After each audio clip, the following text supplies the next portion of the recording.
Welcome to Beyond the Frame. I am here with Scott Shaw and Matt Bigell from Bash Capital. And today we're going to be talking about 401ks and some of the things that should be at the forefront of the process. If a business is going to invest in those benefits and providing that to their staff, where are they not maximizing the value and the opportunity that they have?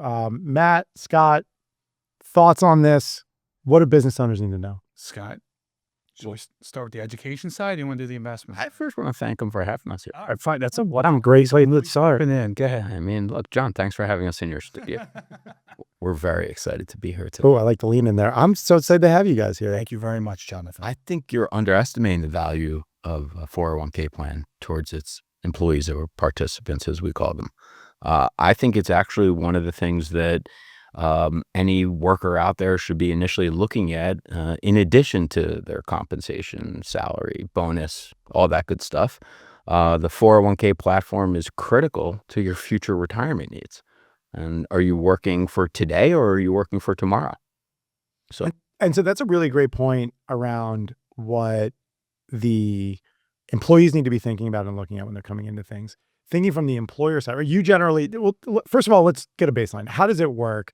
How do people engage with you, or how do people engage with a financial advisor to deploy a 401k plan at a firm?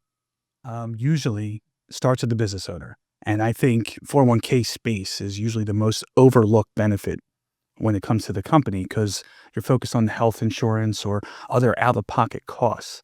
But the 401k plan could be designed not only to improve the financial well-being of the participants, or it could be the business owner looking to create his or her own retirement plan and also add benefits or be competitive to other businesses. So it could be a combination, it could be for tax benefits, but bringing that 401k plan in to a company we're not having defined benefit plans or pension plans like there were 30, 40 years ago. The 401k plan is pretty much the main retirement space for companies right now and going forward. Why do you think it's overlooked?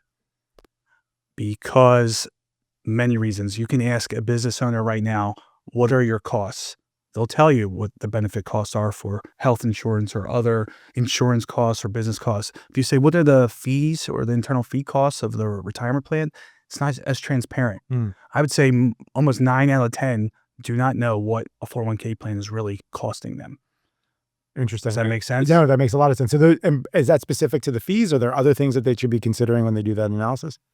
Yeah, well, you're looking, when Scott was bringing up, and he can touch on more, the 401k plan, it comes down to what are the costs of the plan. It's also involved out-of-pocket costs to potentially a third-party administrator. And then what's the performance of the platform where an analyst like Scott comes in and we're trying to obviously improve the overall return. And then on top of that, and the part that I really am passionate about is the service or the education for the business owner and the participants. So I think that probably looking at the fee structure and those types of things are something you should do ongoing, but it's probably that initial engagement, right? You're comparing plans just like you would with anything else, I assume, right? Like insurance, you look at the different fee structure. What are the benefits? What do you get? Once you're in now, right, you've established this 401k plan, you're talking about the service side.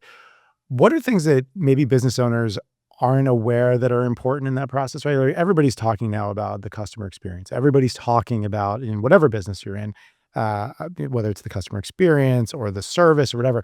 What does that look like when you're deploying a 401k plan to your team, and why does it matter? Well, Scott, I think that part with service and delivering the proper advice, it's very difficult. Business owners, they're looking at the plan.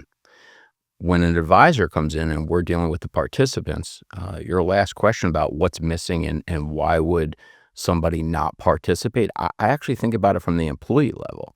It's a lack of education. They're not getting the advice that they need from either their personal financial advisor or from the servicing advisor on the plan, who's simply not available to explain to them the importance of the plan. And we get questions that will show the lack of education. Like, for example, when a client says to us, well, my 401k plan is terrible. It doesn't perform well. Well, that's clearly a lack of understanding of the lineup of available options in the plan. Or they say, it's a terrible plan. My company doesn't match. And they're not really understanding the tax benefits of saving into the 401k plan. So there's a disconnect there, and that usually starts with the education process. But certainly there's other factors in there from the ownership side that we deal with the sponsors of the plan where they have to be more in tune to the fees, the investment lineup, and the other fiduciary cares that they have to be taking. And so it's interesting you say that, because if I'm looking at, when you say that, it makes me think as a business owner myself, and and when you think about the business owners that are working with you, you're deploying this benefit. And if you have employees that are going, my benefit stinks, right? It's not very good. It's not performing well, right? That disconnect in something that should be a value add for working for you becomes a deterrent, right? It becomes something that should be a retention tool is actually at best not doing what it's supposed to do and keeping people, and maybe at worst sending them somewhere else. So what are your recommendations? What are things that somebody can do right away? Because my question was going to be, well, why should a business owner care, right? If they deployed the plan, they did what they were supposed to do.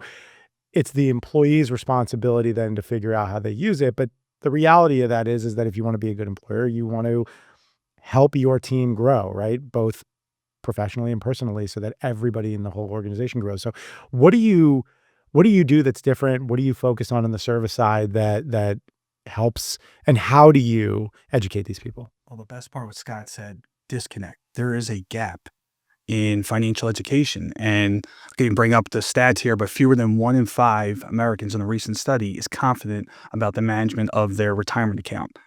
If you look around, just look around the country, what is probably the most important investment account that an average American has? Right. It's probably their 401k account. Less than 20% understand. So what are we doing? We're having active one-on-one. When we start out in the business, when I walk in and we were managing a 401k plan, we would have what I call like a global meeting. We talk about a topic, maybe 50 people in the room, and some people would get value out of this, but everyone has their own unique situation. So with technology and strategies such as Zoom, where we can be one-on-one. We are going in having one-on-one campaigns with all of our retirement plans, because one participant could be young, looking at dollar cost average, doesn't understand the difference between a Roth and traditional, where someone could be a participant looking for retirement and needs more guidance on how they can be more protective or conservative. So going in and adding that education, getting that less than 20%, we're trying to bring that value, that financial well-being to the participants. This is potentially their most important investment account they have. Wow. And that lack of education that Scott brings up is huge. And I want to keep adding to that point of how many times I talk to a client, Scott, that let's say they're in retirement. If I ask, what's one thing they wish they did differently over their working career? Well, I wish I saved more. Well, think of those younger participants. I had one this morning where 20 participants were putting in less than 6%. We just had a review with our client. That lack of education of, could that participant on a one-on-one review understand, well, if you put $50 more in per paycheck, how much more compounding that account will be 5, 10, 15, 20 years from now? Those little tweaks could be a huge value. Do you get to see I imagine year to year. I saw that. Yeah, he's stone colded you. Oh, yeah. He was fine with it. He left you on an island right there. Waiting to get to the more sexy topics of 401k. I didn't know that there were out. We're trying to make this as exciting as possible. This is going to be a big gear shift moment for me. I did not know there was sexy topics in 401ks. Let's dive in. There certainly are. I have been, well, let's end the Can floor. he ask his own question? Yeah, let's stop the foreplay. You tee it up. All right. Well, look, it depends. Are we talking about the sexiness of tax advantages where employees now could be participating on the Roth side of 401k? Or are we talking about the investments where we're seeing advancement across Secure Act 2.0? We're seeing advancements where we could be able to attract new types of investments in 401k, like eventually crypto. There's a growing demand for investors to be able to find an outlet to invest in crypto, specifically Bitcoin, right? Well, a year ago, it came into the ETF world where now as investment managers, we could be adding it into our clients' portfolios on the retail side, the individual planning side. But we're starting to see advancement too on the 401k side, where eventually investors will be able to dollar cost average into more asset classes than just equities across the globe. And that's really, really important. Well, let's think what Scott's saying, and I want to ask him now, because I love cutting him off, is what do we want at the end of the day in the 401k? You want the highest possible balance later on in life, right? Sure. Which is the education of dollar cost averaging that Scott said and getting that confidence. Can you put more? But Scott, turning to you, you talk about crypto. It's the menu they're choosing, how much value or you see as an analyst or an advisor where it's the investment choices, where they're sitting mainly over 60%, I think, I could be wrong, are in target date funds. What is the value of an advisor or in your case where you can understand their risk profile? What will Well, they do? there's no rules that say that target date funds won't uh, inevitably be holding crypto as well. But yeah, when a participant has the options to build their own allocation within the 401k, they could choose to go a target date route, which is kind of like cruise control. Save biweekly out of your paycheck. You know you're diversified. Your target is your retirement date. So if I want to retire in the year 2035, in 10 years from now, that portfolio is going to be designed to mature where it is most value or income oriented with a lot of fixed income and bonds in 2035. But in 2025, that same fund may hold some very aggressive asset classes, some technology holdings, may own crypto, international, emerging markets, and that's to get those enhanced returns. So when a participant says, well, I don't have a good 401k, it doesn't perform well.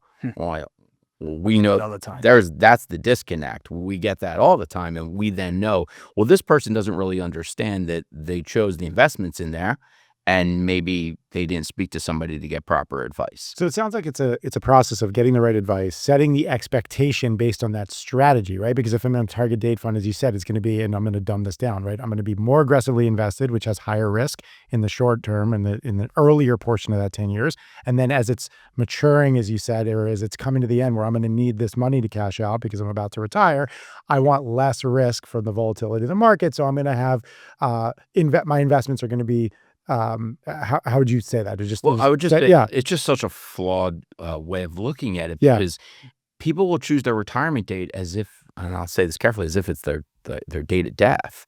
They still may have 30 years plus of retirement. right. Well, you're planning out for the rest of your life. When you're looking at your asset allocation, this is another reason why advice is needed so that these participants aren't saying, well, if I retire in the year 2035, all of my money needs to be in bonds.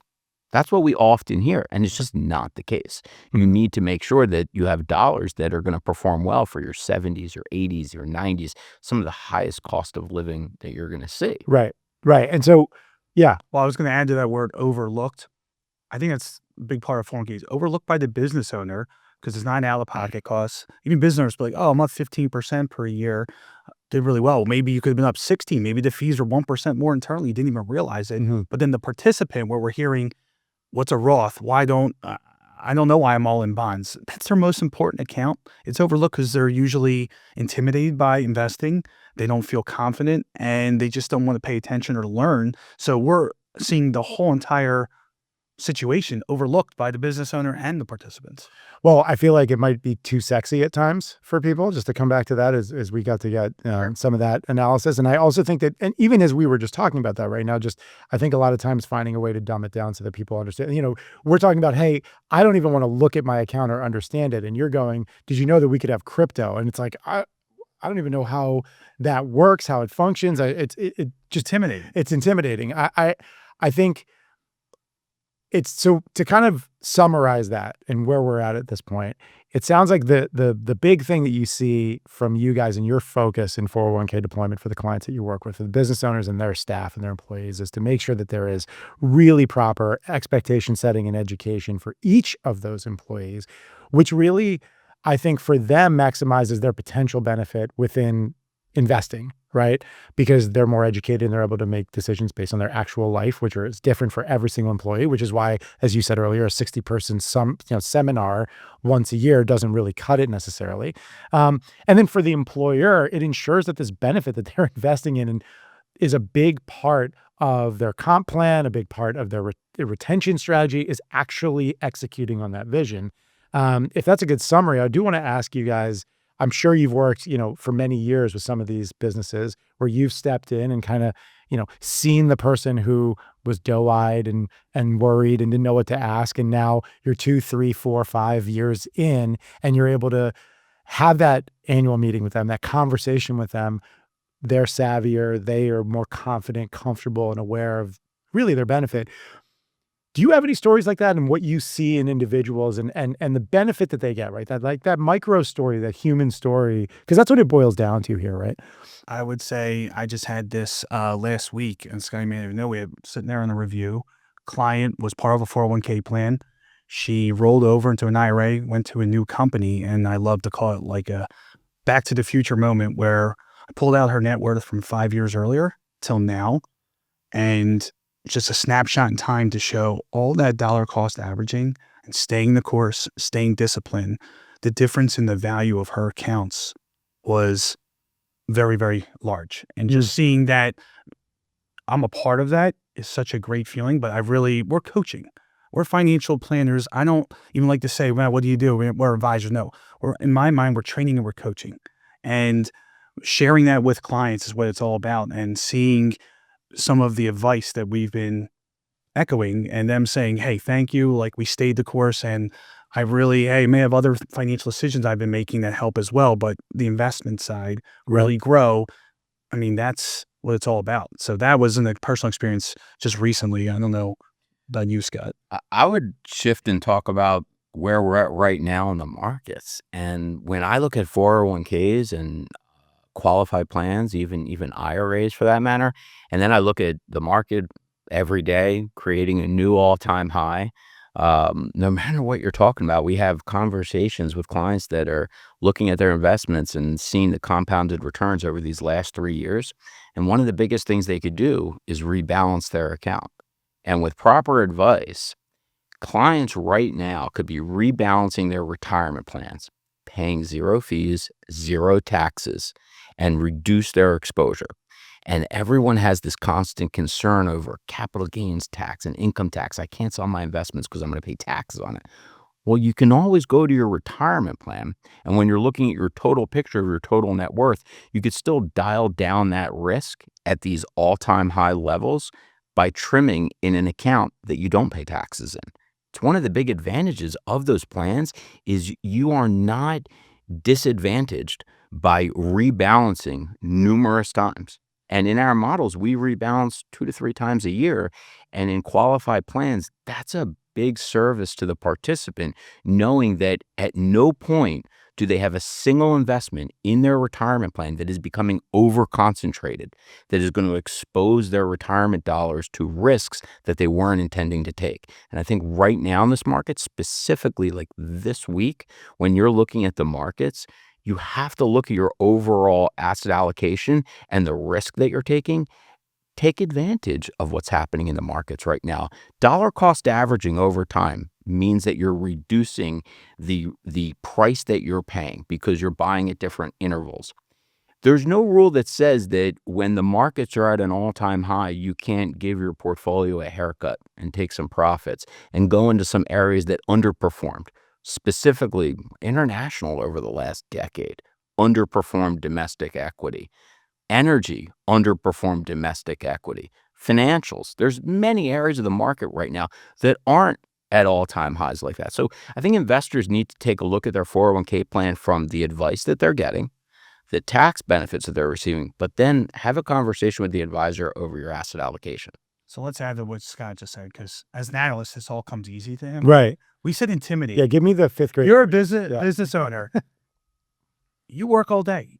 And then you go home, you may have family. You have so many hours in a day. Then you're going to go into your website and look at probably your most important investment account. You're going to try to figure out what rebalancing is that Scott just described. Understanding international versus large cap value or small cap. Then let's get more complicated. What are the rules? Can I take a loan? Am I growing tax deferred here? Am I doing the traditional option or am I doing a Roth? How's that going to affect me tax wise? Am I hitting the match? If I'm the business owner, do I want to maybe add a profit sharing? Do I have to look at our census? How much do I have to give to the different participants in that scenario? Let's face it, this is complicated. And being complicated, this is the world we live in. I always say there's people way smarter than me. This is just the world I'm in. So I can be with somebody, I feel I'll sit down with a doctor or PhD, and once they get to this part, their brain just freezes. Like, Matt, please explain this to me. Right. So little things like sky tweaking, you can look at studies showing rebalancing can help better returns. That's what it all comes down to. Right. And studies just show, and we can go in like having that coaching in an area. And that's why we're very big on this. We call it the one-on-one campaigns when we work with our 401k plans.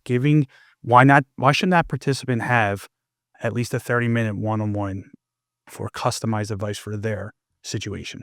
And so I think that's super helpful. And thank you for qualifying. I actually think let's get a definition before we move on, just to make sure people understand what is rebalancing. Like in Are You Smarter Than a Fifth Grader terms? Okay, so you have a target allocation to begin with, which simply states that each one of your investments has a specific percentage to a part of the market. For example, maybe you're going to have 10% to large cap growth. Maybe you're going to have 15% to international. Maybe you're going to have 30% to fixed income and bonds. That's your target allocation. But as you invest and as the market goes, your portfolio will gravitate and will grow in the areas that are doing the best. Well, over the last 3 years, it's no surprise that large cap growth, technology, consumer discretionary, domestic equity have done the best. So if you look at your portfolio and you haven't rebalanced for 3 years, I'm betting that your allocation is going to have more than that 10% weighting to large cap growth. It may even be double, which means you're taking 2 times the amount of risk in that asset class. So when you look at your portfolio, if you now have 20% large cap growth, well, that means that 10% is coming from somewhere, right? You can't have more than 100% in the portfolio. Right. So rebalancing is that act of going back to the target. Going back to the target too frequently is over trading. Too infrequently, well, then you run the risk where you're in a market and you're overexposed to a specific part. We never want that. We also don't want to look at our asset allocation and become too conservative. We don't want to rebalance every month. You want to rebalance either on a calendar basis, maybe once or twice per year, or if there's a major move in the market necessitating a rebalancing, that's when that would become important. Do you think the average participant knows that breakdown that Scott just went over? Absolutely not. You lost me to allocation. Which was the second word you used. So give me the Matt version. I mean, I understand what Scott said. No, of course. I think if you had 10% in large cap growth, now you have 15% because that one area has been outperforming. And what if we have a pullback or we have a correction? And then you're going to get that area. You are an 80-20. Now you're an 85-15. You became much more growth oriented in your portfolio than your profile aligned you. That doesn't match your situation. So let's go back to that for a second, because that's something that we've done, right? It's that profile that you do up front is figuring out what your risk profile is. And you said that earlier, if you're a younger investor, right, you've got a longer lead time, you might be more aggressive. If you're an older investor, you're nearing retirement, you need those funds. You maybe can't be, you're more risk averse, right? You're going to stay away from those, being over leveraged in one area. And so that's what we're talking about. You have that profile first, and that all goes back to the service side, and that all goes back to the getting to know each of these investors, right? And I think that probably, I would even say this, even thinking about this retrospectively, that probably most employees, right? You work wherever you work, right? And you don't think of yourself as an investor, right? And maybe that's even like the first part of this, is just recognizing that, hey, you're going to retire someday. You need to put money away, and you have now just become an investor. You don't think of yourself that way, but that's what you are. And as a result, you have responsibilities as an investor, right? To yourself, the shareholder, right? And you need to work with the right partners that are going to help you get there. And I think that that's what's really interesting about this conversation, because ultimately what we're demonstrating, talking about, and I think what a lot of people miss, is business owners feel like they're checking a box. Hey, I've got a benefit. Let's move on, right? Employees are checking a box. Hey, I went to the one annual meeting. I checked. And then everyone might feel good about that in that moment, that we've checked the box. But then 6 months, a year, life changes, geopolitical things happen, the markets change, and then all of a sudden you're having comments. Yeah, I don't get a match. Yeah, I don't have that great of a benefit. Yeah, all the things that you said that are these. And now all of a sudden that checkbox isn't checked anymore. And so I think that what you guys are really describing is making sure that we're not just checking a box, we're actually going above and beyond, which ensures that we're getting the biggest value. Is that a great way to kind of summarize the I mean, it is. Everyone does talk about the match. I mean, the match is great, but there's no other account that you can set up on the planet that gives you a match. So it's if you don't get a match, it doesn't mean don't enroll and participate in your 401k plan. doesn't mean you're giving up all the tax benefits Yeah, too. we hear that a Right. lot. It's like, Right. well, why would I invest? There's a match. Well, we're trying to compound your money the Yeah. best way. This vehicle is giving you, and we haven't gone into, remember, it's complicated, the tax benefits of either upfront tax deduction or tax free on the back end, and it's growing tax deferred. Yep. How many times we've told a client, remember that 1099 you get at the end of the year from your bank, from interest, or from your investment accounts? That takes away from your overall return. Not in a retirement account. It grows even faster because you don't have to pay taxes Mhm. while in that retirement account. So last question. Okay. Let's hit that issue because I love tackling problems with solutions, right? My employer doesn't match. Okay. Right. Is there anything that I should like? And so there's probably a presumption like, it's a waste of going into this. And also probably some other things like my employer is not investing in me. They don't care, whatever the things that come out of that are. What do you say to employees that are, so that they still understand the value that they're getting, right? Besides investing in themselves and the fact that the employer has that plan in place. I could go first. I'm very visual, so I would be showing them inflation over time. I'd be showing them the value of compounding your money and the rates of return because as we go back to why are we investing? We're trying to have technically what as high net worth as possible later on in life. Maybe it's to support family, college, retirement, whatever it may be. That's what the goal is. So if you're not getting a match, that's just extra gravy we talk about, right? But you're investing, and investments, just going over the benefits of the tax benefits you're getting are huge, but also growth of your assets. So Yeah, so it's really just, and then showing data over time. I mean, if you're going against that, I would love to hear what the other alternatives are. right. So that's my way of talking to. It's a flawed mental outlook when somebody makes that comment. It's from a lack of understanding. When they say, I'm not going to participate, my plan is terrible, my company doesn't match. That's a lack of understanding of the 401k platform in general for all companies. I'm going to answer your question with what would be the hierarchy of savings for a new worker, somebody that is out of school, somebody that's just starting out, because they're thinking to themselves, well, wait, if I don't do that, I could do this Roth IRA or this IRA on my own outside of work. Well, there's no rule that says that you can't do both other than certain limitations. So the way that we describe the hierarchy of savings is the first thing you want to do is if there's a match, save into your 401k up to the match. At that point, can you save more? Yes. Go to a Roth IRA if you're eligible, if you meet the income requirements, meaning you're not making too much money. And if you're not, you then want to maximize the savings into a Roth IRA. After you've been able to do that, you then take another step back and say, can I save more? Now go back to that 401k and max out that 401k.